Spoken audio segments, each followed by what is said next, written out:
Good morning, Blazers.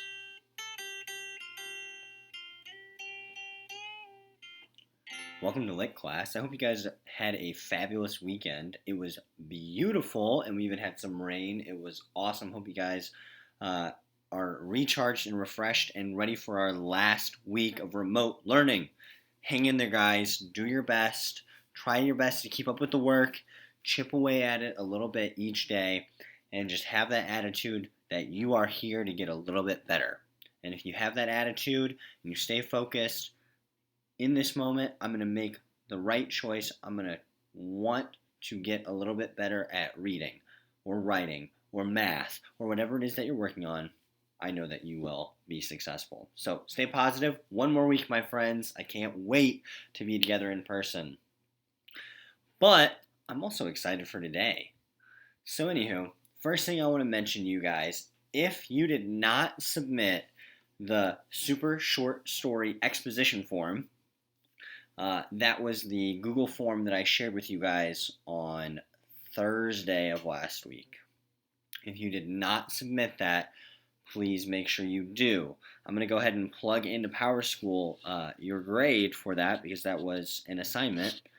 I'm going to post the link to that video in the description, on YouTube. So, it's on Google Classroom, but I'm going to post it there as well, just so it's in multiple places. But do your best. Basically, that form was your way of letting me know what story it is you're going to be writing. And I want to hear about them. All right? That way I can start planning, ooh, this is a cool idea that I have, or hey, this is an idea I might run by you. So let me know what you guys are going to be writing. All right? Most of you have already submitted it, but I just wanted to let you know, to those of you who had not submitted it yet. So, make sure you know all of these terms. You should have memorized all 11 of those terms. Now, on Thursday, we talked about these different types of conflicts. All right, so we're going to practice and review some of these today, but make sure you know all of these terms. I wouldn't be surprised if we had a quiz coming up, but then again, I'm never surprised. So let's practice. I've got a very short story here, and it's just the beginning, all right? In fact, it's only the exposition of the story. What is exposition? Background info of the story, which includes three things: character, setting, conflict. So we're going to read this, and I've got a few questions to help us review. Right? Like, this is a good way to see, do I actually know all of these terms? Are you ready? Brian has the best dog in the small town of LaGrange. But then again, he has the only dog in LaGrange. That's because dogs are not allowed in Brian's tiny community, where people believe that dogs spread diseases.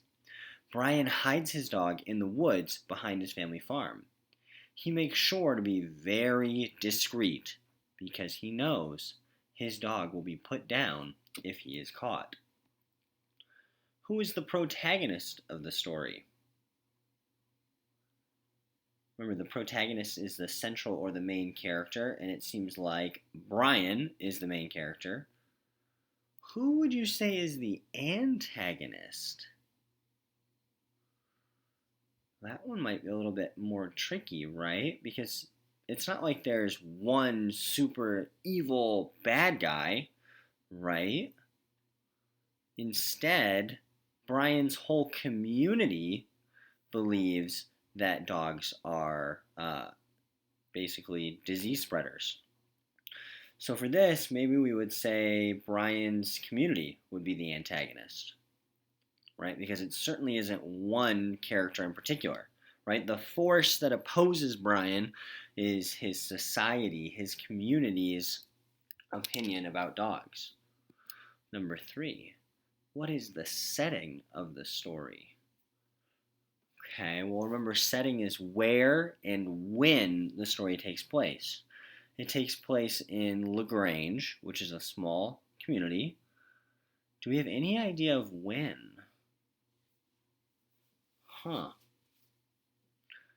Not really, right? It doesn't tell us what year it takes place in. It doesn't tell us about any specific technology. If it told us that, you know, there were like spaceships, we would know, oh, well, it's probably in the future. But we can't tell. So for now, all we could say is that the setting would be LaGrange, which is a small community. What type of conflict is this story? Let's review. Is it person versus person? Is Brian's problem with another person? Is someone else in his way or causing him trouble? No. How about person versus self? Does Brian have a problem, maybe his attitude? Is his attitude, his problem? Does he have low self-esteem, or is Brian's attitude holding him back? Well, not really, right? It seems like Brian's big problem is he loves his dog, but his community doesn't. So this conflict would be person versus society, right? Because again, Brian, his problem is his community doesn't like dogs. So it's a problem not just between him and one person, he has a problem with his entire community, right? So that would be person versus society. Let's do a couple more. What do you call a character that stays the same? A character that stays the same would be static. That's a static character. How about a character that changes a lot over the course of the book or the course of a story? A character that changes would be dynamic. So, hopefully you did very well. That's a very simple story. Okay? I want you to make sure you have these terms mastered so that when we are reading more difficult stories, if I say protagonist, you don't even have to think. When I say protagonist, I mean main character. All right, so make sure if you haven't made flashcards yet, I encourage you to make flashcards. That's a great way to practice. All right, but hopefully that was a good review for you, and you can see, I forgot what an antagonist was, or I forgot what a static character was. So, today, I want to talk about how to start writing. I'm going to kind of just go back through. Let's think about all the steps we did, right? First you do this, and then that, and then that. Stop on your right foot. Don't forget it. It's a SpongeBob joke. But anywho, let's go back. Remember, when we were writing, the first thing we did was we got inspired, right? I got inspired by a carrot man. Some of you got inspired by these memories you had. And then we wrote down, we made a list of ideas, right? We made a huge list of ideas. And then we picked one, right? So this is the process that we, are practicing in order to write really good stories, right? We get inspired. We, make a list of stories, right? When we're inspired, we jot them down and then we pick one. We're like, oh yeah, this is the one. And then, do you remember what we did next? Then we went through and we wrote out the exposition, right? We started at the beginning of the story and we thought through, well, who is going to be my main character? Where does this story take place? When does the story take place? What year, or, what time of year? Maybe spring or summer, or maybe the whole story takes place one morning. And then really, one of the most important things to think about at the beginning of a story is the conflict. So the next step was we actually wrote down the exposition. And I think it's really important to actually write it down because, like you saw, I showed you this on Thursday. I wrote down several ideas and I decided on this one. So it's always a great idea at this point to start just throwing our ideas down on paper. And now I want to talk to you about the next step. How do we get from here, this great idea in our mind, down onto paper? And there's one last thing that we need to decide before we can start writing. And that's who is going to tell the story. Now you might be a little confused. What do I mean? Obviously, you're the one telling the story. It's your story, right? But what I mean is the story going to be told by a character? So, for example, my story's about Rudy, the Carrot Man. Well, is Rudy going to tell his own story? You know, wow, it's really hot out. I feel kind of dry. Man, I need some water. That would be what it would be like if Rudy was telling his story. Or am I going to have a narrator who is actually going to narrate and tell the story? A narrator is not a character in the story. A narrator is almost like an eagle flying above and describing what's going on down below. Another way to think of a narrator might be to think about God, right? Imagine, God up in heaven looking down and seeing and explaining what he sees. So if a narrator was telling the story of Rudy the Carrot Man, well, the story would sound more like this. Rudy was really hot. He felt very dehydrated. He thought to himself, man, I really need a drink. So, when we're talking about who is telling the story, what we're really talking about is point of view. So, I would like you to get out your notebook. We're going to take a couple notes, and then I'm going to send you on your way. So, please get out your notebook. Last Thursday, we wrote about conflict, which was page 19 in my notebook, person versus person, self, and society. We're going to go to our next page, so please write point of view at the top. All right. So, what is point of view? When I say point of view, what I really mean is who is telling the story. All right. And I'm jotting that down in my notebook, right? So, point of view is who is telling the story. And again, we have two options. Either it can be a narrator, again, kind of imagine someone looking down and describing what they see. Or it could be a character in the story. So, our first type of point of view is called first person point of view. So please make sure you get that written into your notebook. So, first person point of view. And if at any time I'm going a little too fast, please pause the video to make sure that you can keep up with your writing. So, first person point of view. Very easy definition. The I is telling the story. The I is telling the story. All right, so copy that down, and I'm going to explain what I mean. Let me give you an example. I reached into my backpack and pulled out a purple yo-yo. Stay back! I'm warning you! I yelled. Do you see how there is a character telling this story, and the character says, I did this, I did that, I reached into my backpack, I pulled out a yo-yo, stay back, I am warning you, I yelled. So in a first person point of view, we have a character who is telling their own story. All right? So first person point of view, the I is telling the story. You can tell that a story is told in the first person if the character says, I did this, I did that, I said this, I cried, I laughed, I smiled. The I is telling the story. The I says what they are doing. All right? If you think about it, your life is told in the first person. Right now, I am teaching. I'm also smiling. Do you see when I talk about my life, right? When I talk about what I do, I use the first person. So, that is first person. And again, go ahead and hit pause if you need more time. Our next type of point of view would be third person limited. Now, first person is told from the point of view of a character in the story.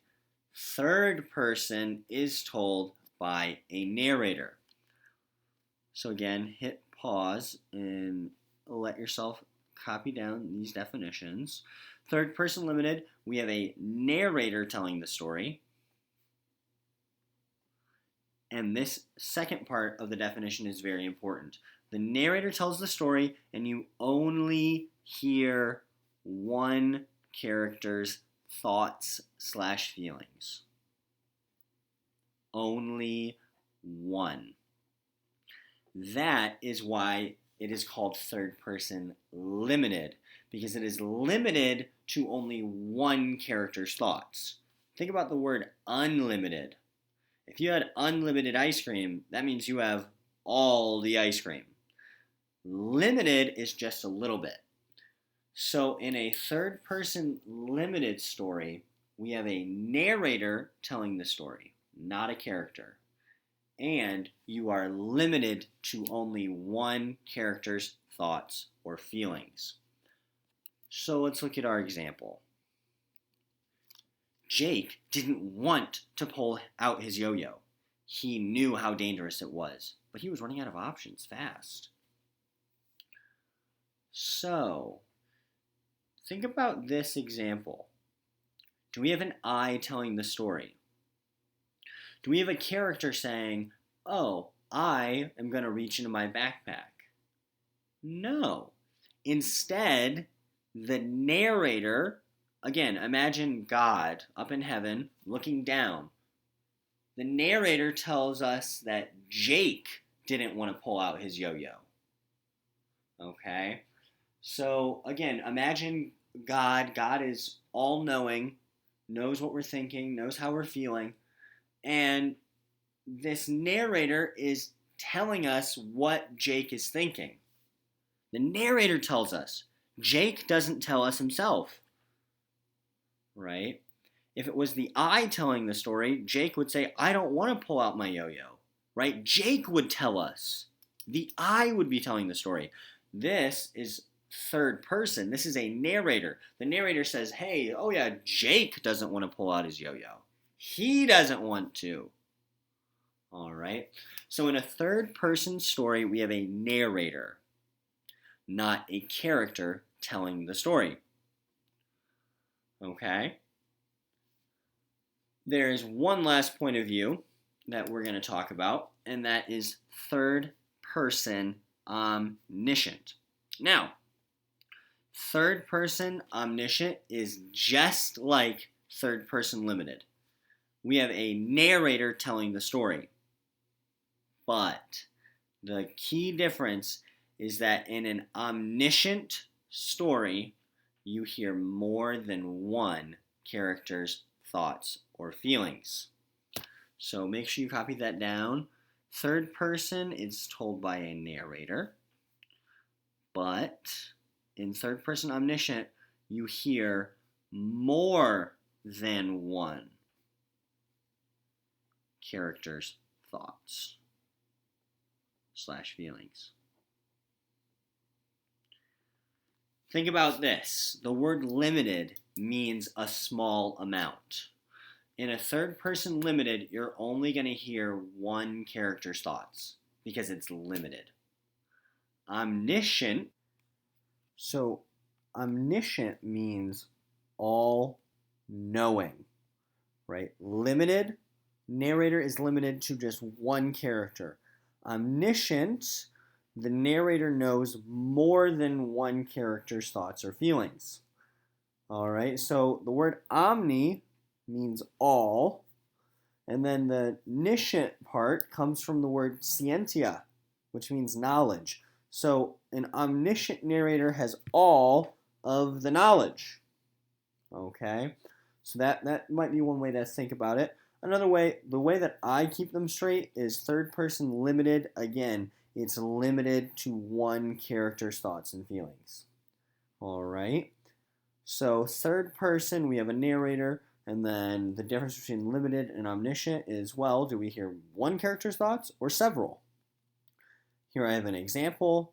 Paul and all the other chess club members felt relieved when they saw Jake pull out his yo-yo. A yo-yo? Paul snickered mockingly. I'm so scared.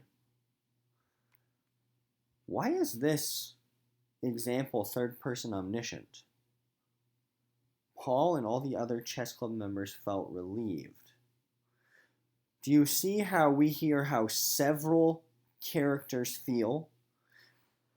Paul and the other club members felt relieved. We hear how more than one character feels.